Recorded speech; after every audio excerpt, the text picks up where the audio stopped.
Good evening, folks. This is Soham. Thank you all for coming to yet another session. Steph, welcome. Hey, How are you? Soham, good. How are you? Very well. Very well. Looks like, oh yeah, people are Looks like joining. Tom's here. Yep. Welcome, Tom. 7 on the dot. Hello. Hey, Tom. Hi.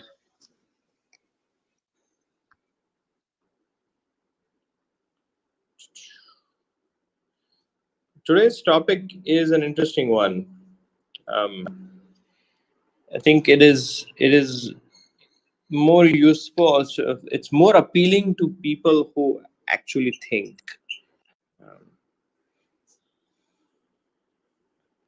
It is very easy to really just ignore these earnings from FAANG people and sort of like a drive-by, but if we discuss, it'll be fun.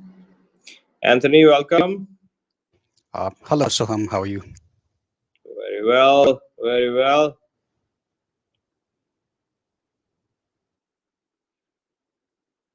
Hey, 7:01.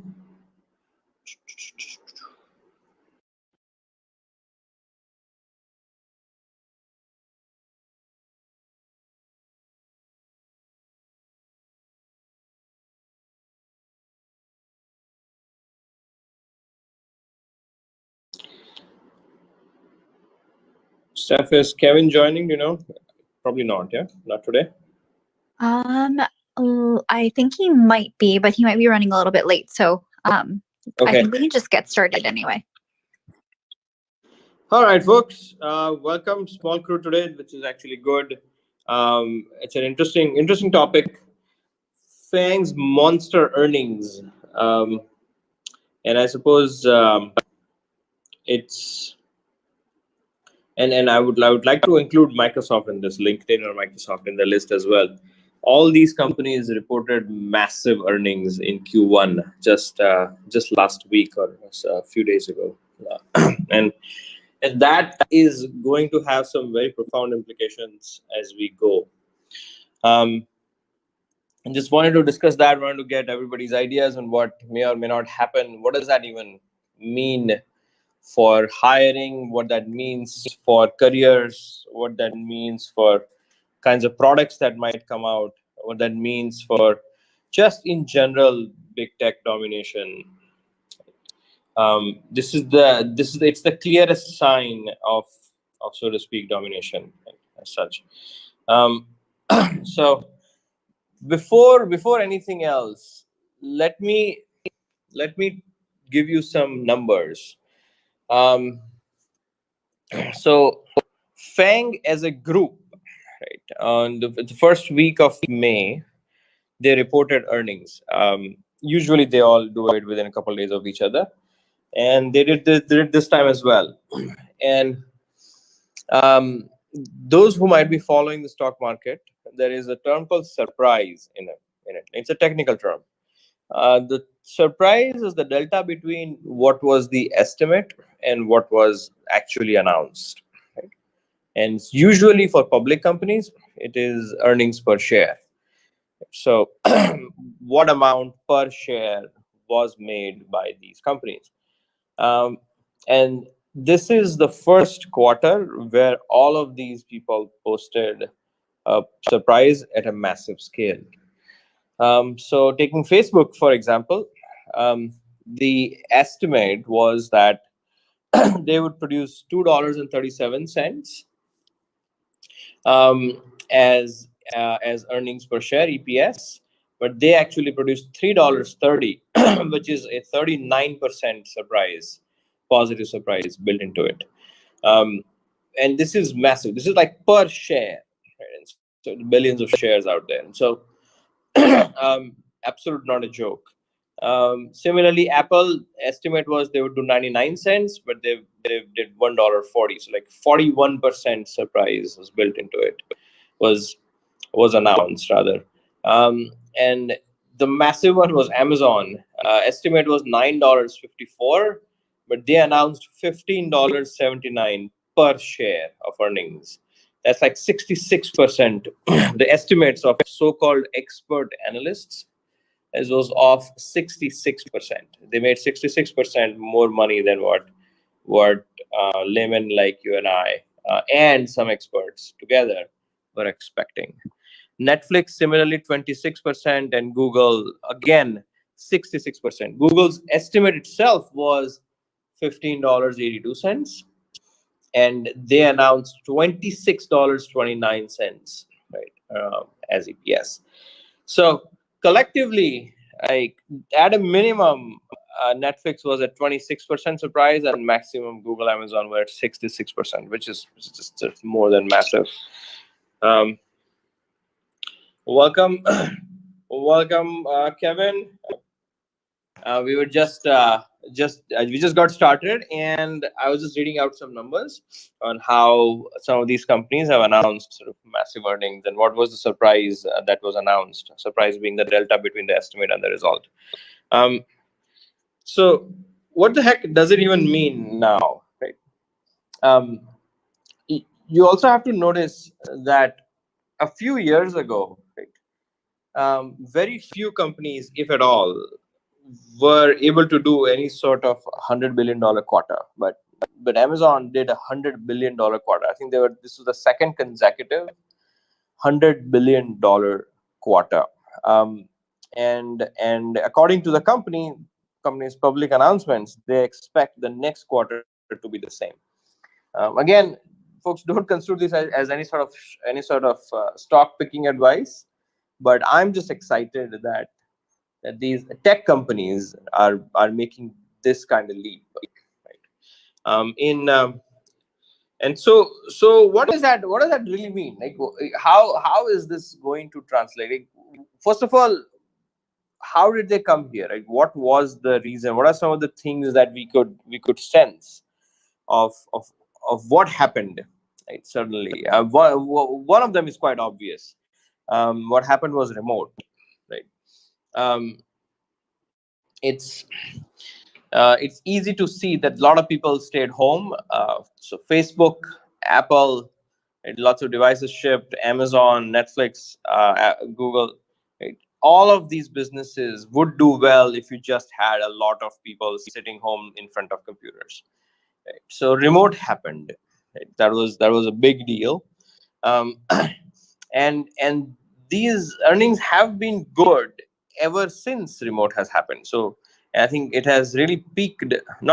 Peaked is anybody's guess, but it has sort of come out in a big way in Q1 of this year. Right? Last few quarters, they have been just leaping up and up and up. Like Amazon, for example, in 2020, the stock price went up 75%.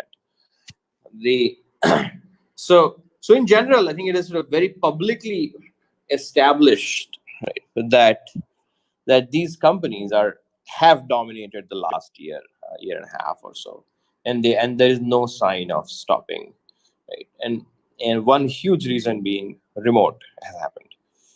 What are some other reasons that this might have happened? Anybody has a guess? Tom, Anthony, Kevin, and of course, if you could introduce yourself as well. I'm sure many of these speakers now know you, but some of us are also new. So if you could introduce, that would be awesome. Tom, do you want to go first? Sure. My name's Tom. I've been in the tech industry for quite a while. I've worked at places such as eBay, PayPal, LinkedIn, and yeah, I think it's a sort of a multifaceted thing. We had the epidemic, which changed a lot of people's behaviors over the last year, and got people used to more maybe doing an online presence. And so I think definitely, I mean, there's no doubt that had a huge impact. I think too is that companies being more comfortable with remote employees could be something that, that is also an effect. I think the fact that they've had such good quarters, it's partially the market and partially hitting their targets for projects and product releases. So I think that bodes well for the future, and that you could do your job anywhere for these tech companies. So that's one prediction, is that maybe you'll see more jobs moving across the country and not focused in one area. Cool. Anthony? Hi, this is Anthony. Yeah, I currently work at Facebook, where I lead a project for working on our machine learning models for ads. And yeah, for the answer, right? Yeah, I do agree with Soham. A lot of it has to do with COVID and people working at home. This did impact a lot, because when you don't see people as much, right? People spend that time going online and doing various things online. So that had a pretty big effect.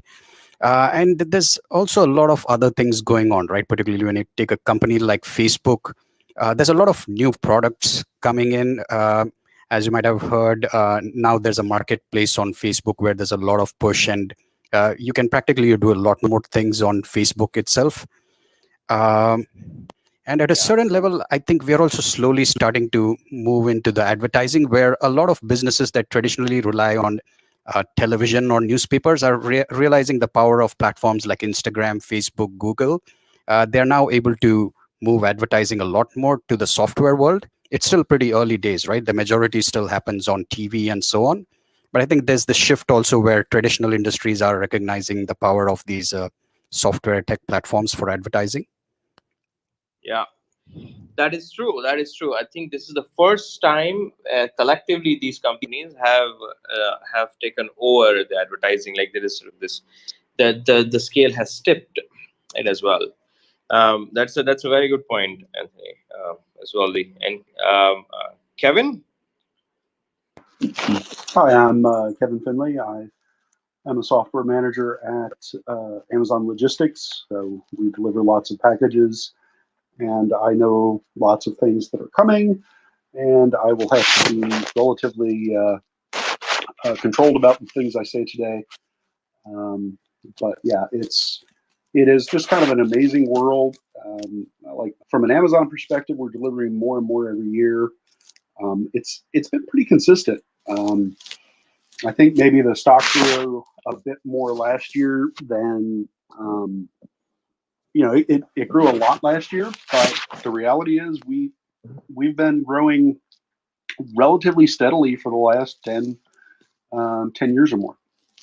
So if you just look at our top line, and you really have to dive into the 10K to really understand what's going on in Amazon. But I don't see an end in sight anytime soon. Makes sense. Kevin, that's certainly and yes. Obviously, please do not disclose anything confidential, and just absolutely keep that a surprise and suspense. I actually like it better that way. And folks, if you don't know, Anthony and Kevin both are hiring as well. So feel free to apply and such as well. Coming back, I mean, this is a very interesting topic. So what does it mean for hiring? Right? Let's discuss hiring. One obvious thing is that yes, companies are going to hire more. Like for example, Amazon just a couple of days ago announced that they're going to hire 75,000 more people. It's just absolutely mind-boggling. Right? Like I think last year they announced 45,000, and this year it's 75,000. And obviously it includes all levels. It includes people in the warehouses, and it also includes apparently a new CEO. So so through the entire stack, so the entire spectrum, Amazon has announced that they're going to hire that many, and that is actually a very good trick to announce. Right? So this, it is known that all these companies are hiring, but when you go ahead and announce, I think you get a lot of attention. So very good move per se. The other thing is. We also are expecting the comp to increase, just unit comp per employee to increase, and obviously it's very subjective based on different teams and views and all that. But but if you look at the earnings reports and such, like Kevin mentioned earlier, you will notice that there is you can easily derive a comp per employee number for all of these companies. For Amazon, it's relatively low, in some 200s or so, because of the variety of workers that they hire. But like for companies like Facebook and Google, and Netflix, and such, like that number, like earnings per employer or comp per employee, sorry, profits per employee. I beg your pardon. Profits per employee is like staggering, right? If you take the profits, and you divide by the number of employees, right, it's a staggering number. It's in millions, a million and a half, almost 2 million, and so that tells me a couple things. Like, even as is, like forgetting the first quarter, there is so much room built in for negotiations. Right?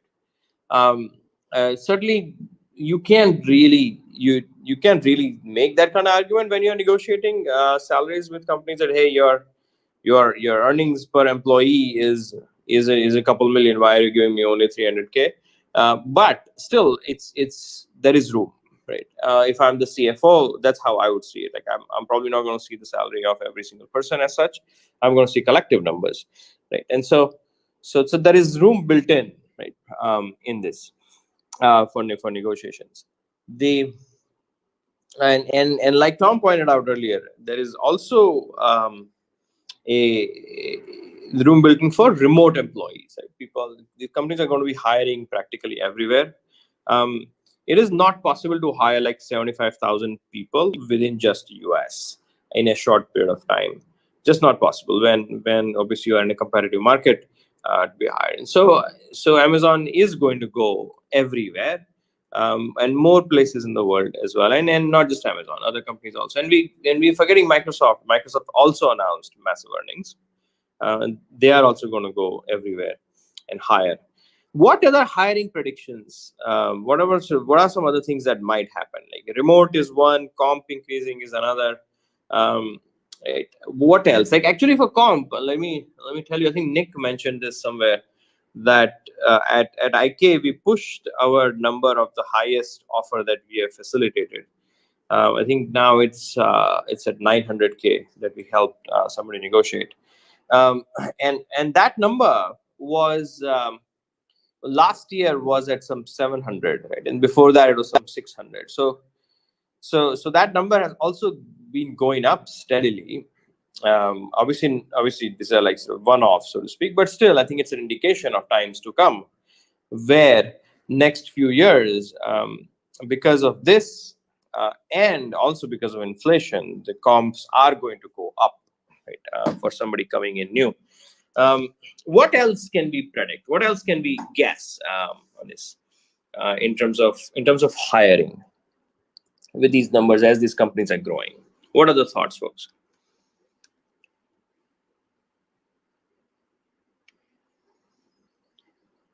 Anyone has any ideas? Kevin, Tom, Anthony? Yeah, I do agree with you about the comp, right? And of course, the hiring is also going to grow. It's going to grow in large numbers. But if you look at pure software and technical roles, right? As you mentioned, the revenue per person is high, and they do manage to get a lot of work done with a few people. So maybe it's not going to be as much as the distribution, right? For example, the infrastructure or distribution service, it's not going to grow as fast as in technology. And AI and ML are probably going to automate some part of it. So I do see this is good for people who have RSUs on and such, right? Because you have long-term stock appreciation. And also for certain companies that are very product focused among the FAANG companies, right? I won't name any, but you know what it is. I see them getting into a lot of new stuff. For example, I'm pretty excited about VR, AR technologies. I mean, maybe in the future, you won't need your cell phone in 3 or 4 years. You could see everything to your glasses. And they're getting into like a really wide set of products, right? Including cryptocurrency and so on. So there's this whole new skill set of people they can hire. It's not just going to be, oh, you're great in React, you're good in Android. There's a lot more options for people. Interesting. Very, very interesting. So I suppose some of these investments which were maybe even slightly difficult to make now are going to become easier, like say AR/VR investments. Still needs a lot of research and a lot of work to get it adopted at a price point that is affordable by everybody, and for use cases which people connect with. That is a very interesting thought, Anthony. Some of these skills which will become more in demand as well as time goes. So Right. one of the Yeah. important things that was mentioned there is the productivity per employee. So I think as we continue to watch comp grow in the tech field, or at least grow at the top end, the productivity is expected to get higher and higher. While Amazon's revenue per employee might be low overall, the amount of revenue driven by software engineers is quite comparable. Yes. We are a frugal company, so I think that's pretty much going to be the same across all companies. When I worked at Google, it was definitely expected that a small team could do a lot. And I think that figuring out how to work really well and be very productive in a small team is going to continue to dominate the upper end of the comp spectrum. Makes sense. No, very interesting. That is true. Productivity is going to continue to grow. I wonder, and we had an explicit session about this, I think a few weeks ago. Must have been recorded somewhere on YouTube. I wonder if just sort of working for tier 1 companies like FAANG is going to be just an absolute no-brainer going forward. The kind of comp that they will be able to offer, none of these startups are going to be able to match, even with the startup succeeding and the equity actually making something out of it. It's possible that we will see a world where it's just even back of the envelope calculations. You would not want to go to a startup, like in terms of comp, in terms of the type of work, right? Like the scaled work, right? Where there are some projects which can only be done by companies at that scale, like because it just needs that much investment, needs that much risk-taking appetite, and such. And so it'll become practically like just a no-brainer to just go join these companies versus joining startups. Anyway, and still there are some good reasons to join startups for sure, but comp is going to possibly get eliminated as a reason to join startups.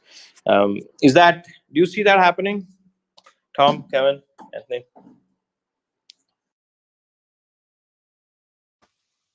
Well, I mean, I think it depends on the startup. I mean, when you think there are a lot of startups that can move quickly and nimbly to have a unique vision that maybe you can't do in a larger corporation. But these companies certainly have enough money to buy them when they produce something that's good. So, I mean, with the risk of going to a startup, comp is they're not going to be able to comp as much necessarily as say Google or some of these other places. But I wouldn't rule it out as a good way to to be at the forefront. I mean, we're starting to see some of these other startups like for the cryptocurrencies and these are starting to take shape and form, and they might be good places to go. And so I wouldn't rule them out, but I do agree with you. It'll be very hard to compete with a lot of the larger companies that are already doing this. So to kind of take the contrary point of view, in my Please.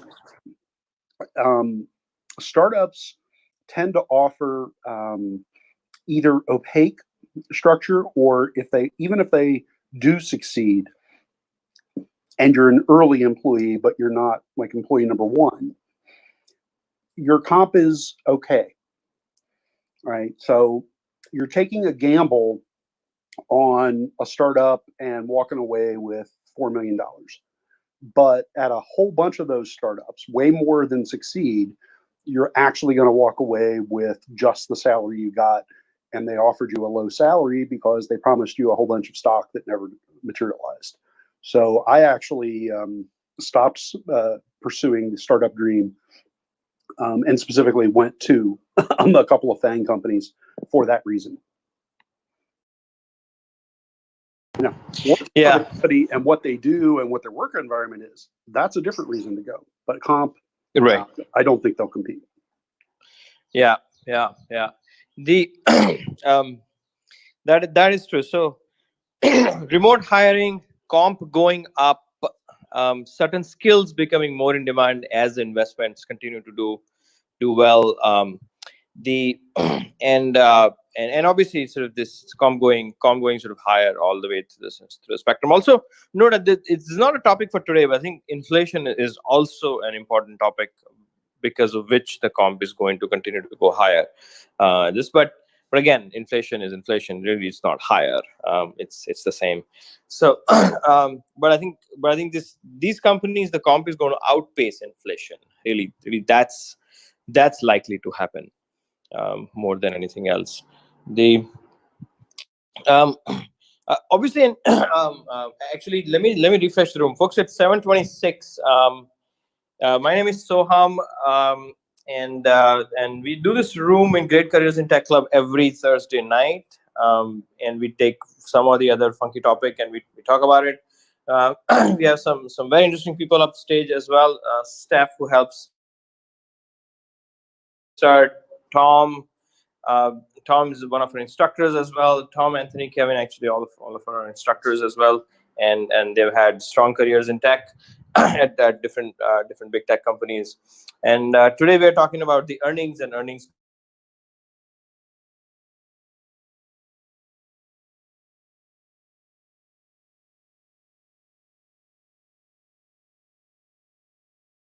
that means for this space, and what that means for hiring, what that means for other things. And if you have questions, we'll start taking questions in a couple of minutes. I see one person has raised the hand as well. If you have and we're happy to bring you up stage and discuss. Okay, let's see. And one other thing I want to touch on before we start taking questions.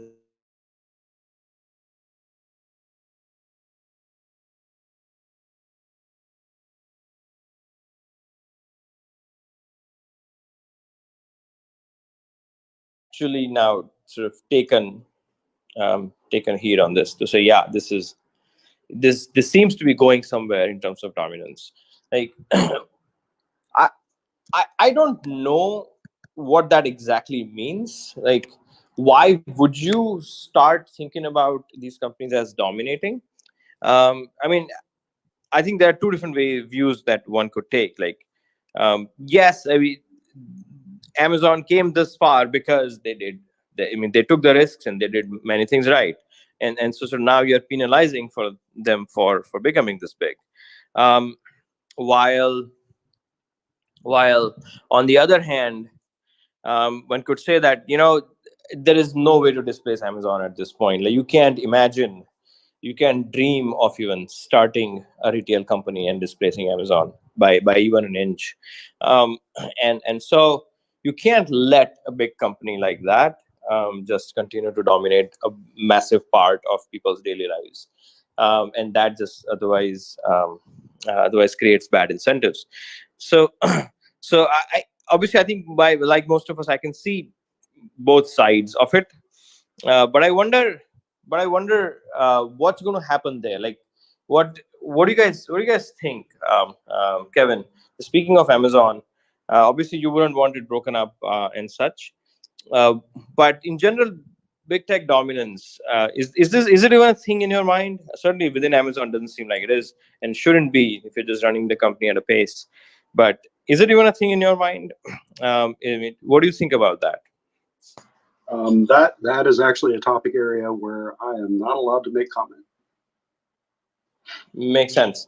That's absolutely fine. Anybody else has a thought? Tom, Anthony? Yeah, as you said, right? I don't understand in some cases what domination means, right? And of course, we have to preserve the basic laws like fair business practice and so on. But I think as long as you keep the price the same, right? Let's say you buy something on Facebook, it costs you $5, but you go to a mom and pop store, it's $5, and we have to ensure Facebook is not lowering the price artificially to $1. Then I think that is fair. People are voting by choosing, right? You decide to buy in Facebook rather than at the Kroner grocery store. So that I think that is fair enough. I wouldn't consider that dominance because it's the people in a way they're voting to pick where I should buy something from. And the other part is I don't really know what breakup means, right? Let's say you have social networks or messaging platforms. Does that mean they're just going to change the leadership and the org business structure in some way and make them separate companies? I'm not sure that is really effective because the managers do, the leadership does change to move around together in a way. I don't know if that's really beneficial in some ways. Yeah. So those are my thoughts at a high level. Yeah. Fascinating. And Tom, did you have?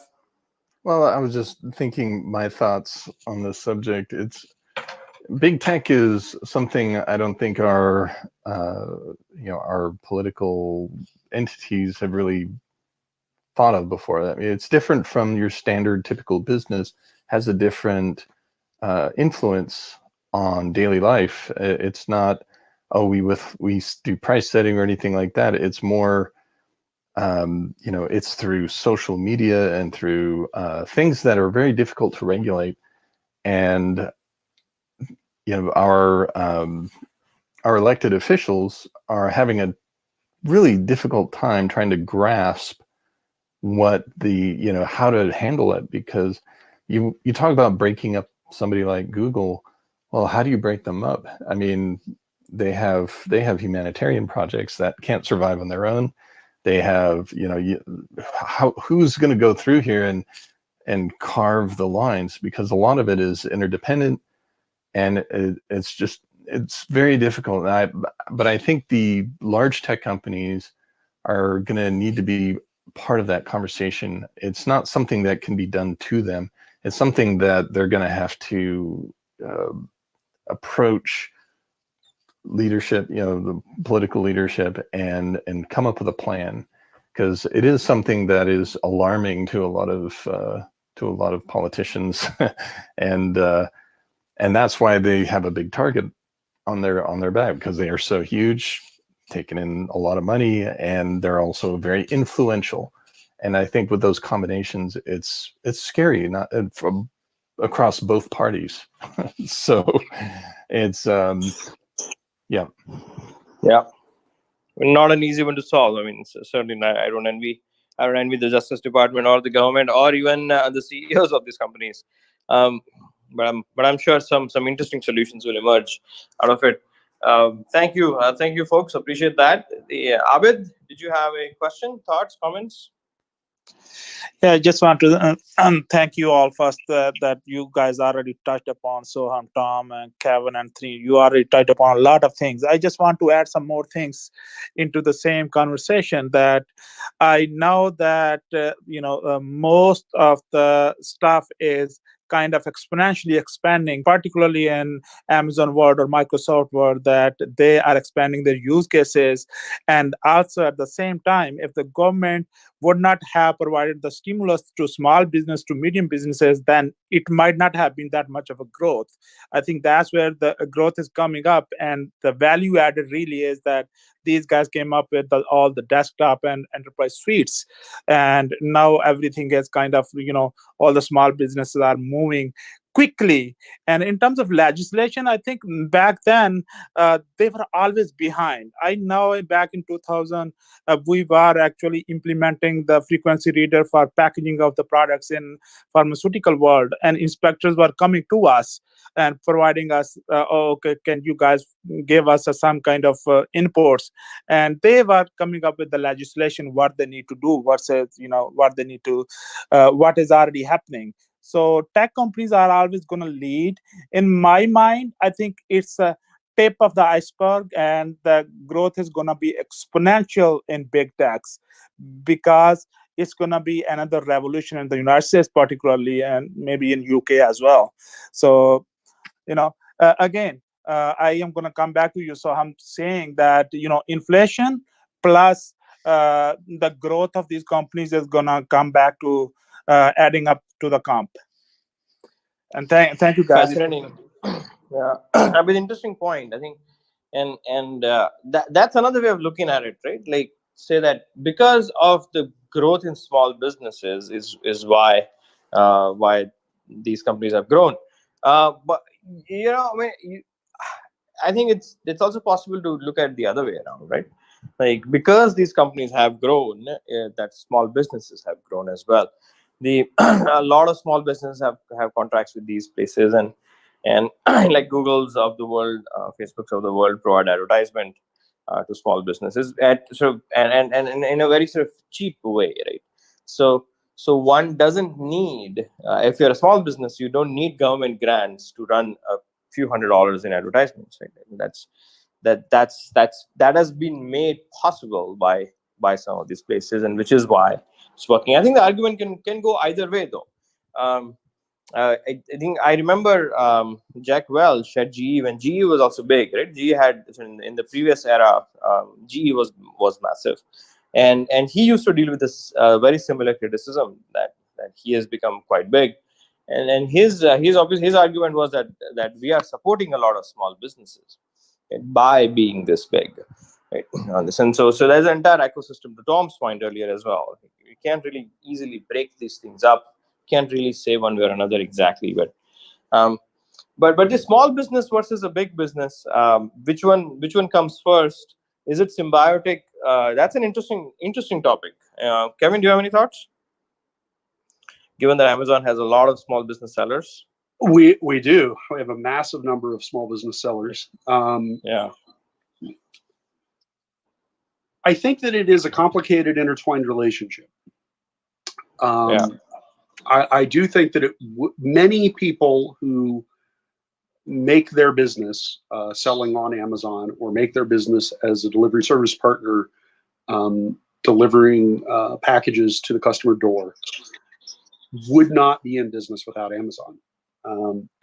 And Amazon would not be as successful without the people selling everything on the marketplace, and without the delivery service partners assisting us in making those door-to-door deliveries. So it is very, very difficult to say chicken or egg, because they both kind of grow simultaneously in a cycle. Makes sense. Kunal, do you have a question, comment? You are on mute if you're speaking anything.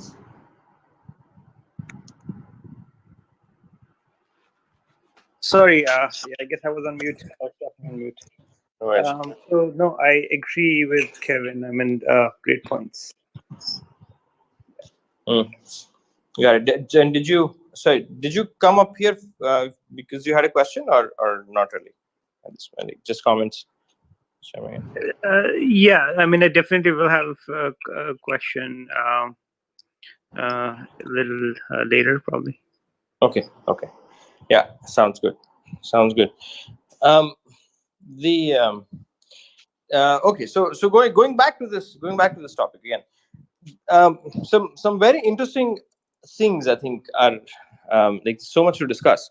The other thing to discuss is that as these companies grow, you have a lot of employees join, and when you have a lot of people join, you can't not have a talk about unionizing, right? And I'm sure that is also something that, Kevin, you're probably not allowed to talk about, but it is a topic on top of many people's minds, and say for someone like us, when we guide students on going to certain companies or not going to certain companies, what does unionizing mean? Unionizing has direct relationship, a direct correlation to compensation, direct correlation to some of these lifelong benefits that come on the positive side, and obviously has direct correlation to this power struggles on the negative side as well. do we see software engineering, software engineers, or sort of in general big tech unionizing at all? Does it even matter, given the nature of work? Like unionizing mattered a lot when you could sort of all gather at one point and sort of, be at a plant, in manufacturing plant, for example. There was a certain level of power that came by gathering at one plant and controlling one process. Um, it was difficult to really shift that plant and process away, from that location to a different location, which is not the case here, in an online company, or where workers could work really from anywhere. And it's also really sort of difficult to unionize as such when you're all remote, or at least part of you are remote, and such. So what does anybody have any thoughts on unionizing, for even from the panel or from the audience? If you guys have any thoughts on this unionizing thing? So I will comment on the thoughts that I can voice. Please. Purely personal. I mean, as being in software, we're doing pretty well. I really don't see how unionizing would be anything more than whining on my part, or I think it would take attention away from people that really do need union representation. As a software engineer, I'm fortunate, and my goal is to keep my skills up and keep my productivity up. I am compensated extraordinarily well, and I am grateful every day. Interesting. I mean, that also means that unionizing is sort of a lot about comp. Though I suppose unionizing has other benefits as well, right? Like you could, and I suppose what you're saying is that even in terms of benefits, I mean, it's not like these big companies are falling short or any of that. I mean, they are giving enough benefits. Like I think Amazon did a fantastic job helping COVID in India. It is mind-boggling how efficient that team was in helping COVID. I know more than one person who had COVID in their family, and they called Amazon's helpline for employees at like 1 a.m, and like 2 hours later an oxygen cylinder was at their doorstep. Like that kind of service and that kind of clout and that kind of influence, that kind of efficiency is just not possible in India otherwise, unless you have like political connections and stuff. And so yes, I mean, I would agree. I mean, some of these companies have gone sort of above and beyond in terms of benefits already. And I think it's also important to recognize that in all of the FAANG companies, there is a non-trivial theme of volunteerism. So, for instance, the Amazon vaccination site at the headquarters is staffed entirely by volunteers. To assist the employees in India, we had an internal plasma donation mechanism. At Google, you get paid days to volunteer. So I mean, all of these companies recognize the need to give back, and I think the employees have a willingness to do so. If the companies, like, to me, it's not the robber baron era at the particular companies we're talking about. So I don't see a reason that in software development that I would want a union. Yeah, unionizing in software development might be more of a headache than anything else. Yeah. So I have a comment. Please. It is my personal view. I think overall in tech or tech industries, unionizing should not be there. I think unions do have a place in political clout, but not in the work areas where particularly we are compensated very well, and what kind of interest we are going to be getting out of it. It goes like the lower wages and some disability people and other things. And again, I think companies' interests have been always that they are gonna treat their employees very well, right? To me, it's not a good thing. At least that's how I am seeing. Well, Fascinating. Yeah, Tom, go ahead. I think that really the questions that disruptive technologies bring up is, say, the gig economy, you know, like the DoorDash or the Uber or the Uber Eats, how that is enabling people to find work they maybe not be able to have otherwise, but also making sure that they're compensated fairly. And you know, this is where that's where you start to get into the political spectrum. It's all about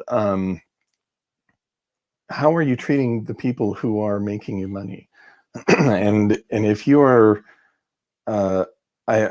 if you're treating them in a positive way, you're much less likely to get a union action. But a lot of times the inequities are what kind of trigger a union action. As we've seen with some of the the political action around, we just in California, we just voted on a bill about the gig workers and how they are classified. And so, I think this will be an ongoing conversation, and I think it's going to be on the lower paying roles, and also especially I think the gig worker economy needs to be figured out, because it does provide good opportunity for people who are otherwise unable to have regular steady work. And but it's going to have to be negotiated. I think there's going to be a few iterations before it becomes a regular thing. Makes sense. That touches upon the other one which I wanted to discuss. There's so many sort of second, third order implications of this.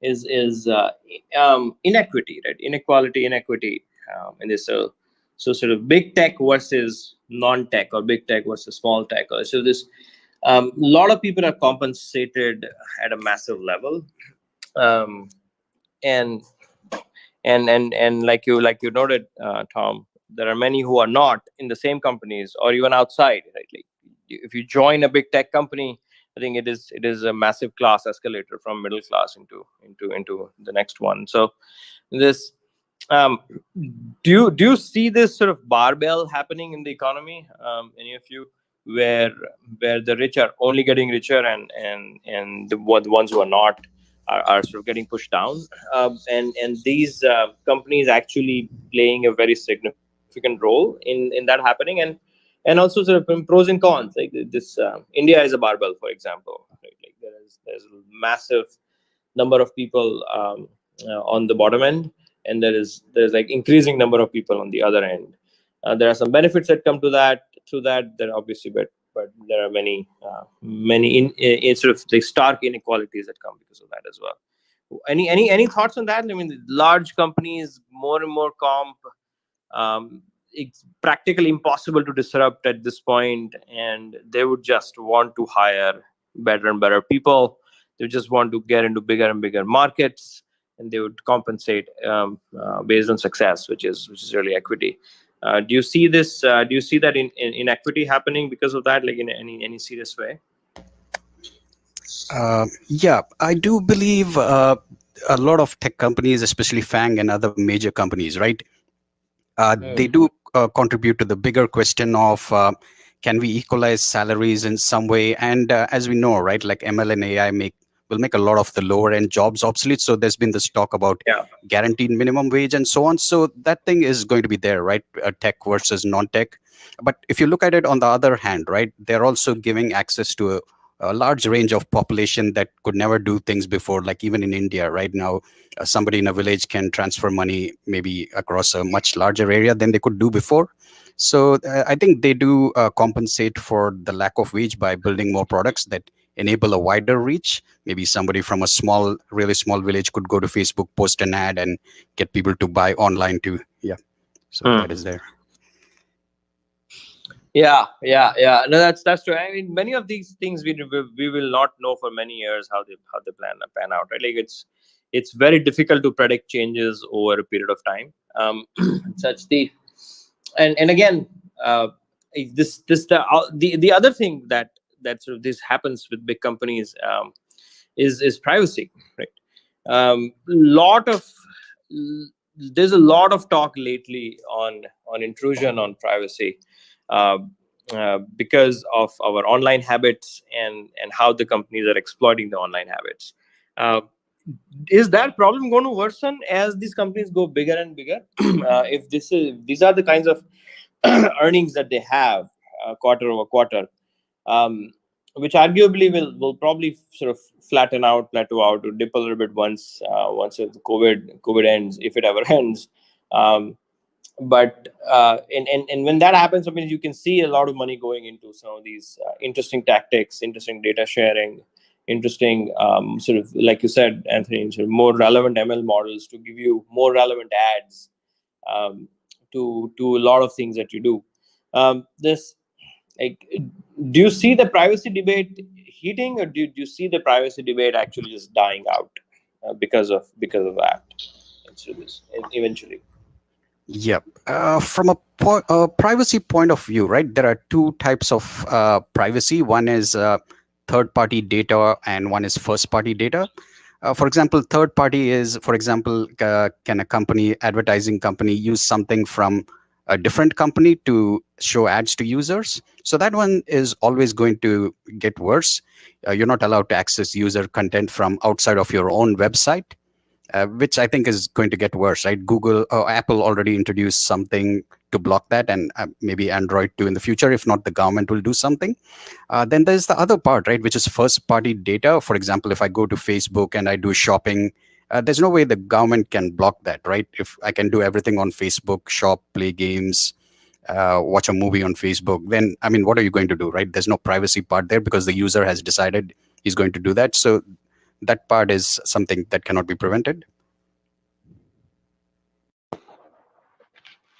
Hi. Yeah, so I have a comment too. Yeah, Kunal, go ahead, and then Abid, you can.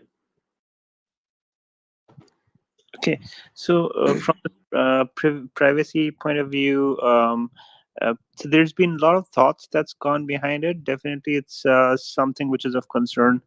But then you have things like GDPR, and then you have controls and measures and governance in place. That's coming across, and then there's also options to users what data they can select. And there's a lot of things that goes in the back end when the companies actually decide to run, quality monitoring, or other kinds of tools on the back end to ensure that the data is protected at all times, and the relevant governance controls. But more importantly, I think as long as the government of countries are involved, there could be some data leaks or issues like that coming up occasionally. So to solve that, one of the things that came up, one of the rooms was, why don't we go for decentralization of the internet? That's one short solution. Of course, a lot of effort, and that's something which probably the FAANG companies or someone needs to figure out, or it's already in the process, but figure out how to support that cause, so that could alleviate some of the concerns of privacy. Thank you. Interesting. Yeah, decentralization is an entirely different set of topics. Very interesting these days, especially. But also, that's an interesting thought. I mean, not a small change to be made. Like, it's massive effort, years long, and massive shift. And the question could also be asked, like, is it even possible to decentralize this without the big tech supporting it? So. And that's a debate in itself, as well, but a very interesting thought. Thank you. The Abid. Yeah. So that what we are seeing in the market trends, and particularly in terms of data privacy, I think all the data privacy officers are giving a kind of waivers because of COVID and because of everything going cloud. And that all the big tech companies, Amazon and all Microsoft, they have different areas where data centers are located, or their edge locations are, right? So what I'm seeing is that I think eventually GDPR or maybe California law is going to die down slowly, because of these all circumstances had happened. But there is going to be always a merger of data privacy with the data security. I think the third party, that as Anthony was talking about, that is all going to come about the data security with the combination of a little bit of data privacy as well. So I'm seeing a different trend actually. Interesting. Yeah, very very interesting implications actually, folks, of this of this FAANG companies dominating. Awesome. We are almost at time. Lots to discuss, but does anybody have any other final thoughts from the speakers or from the audience?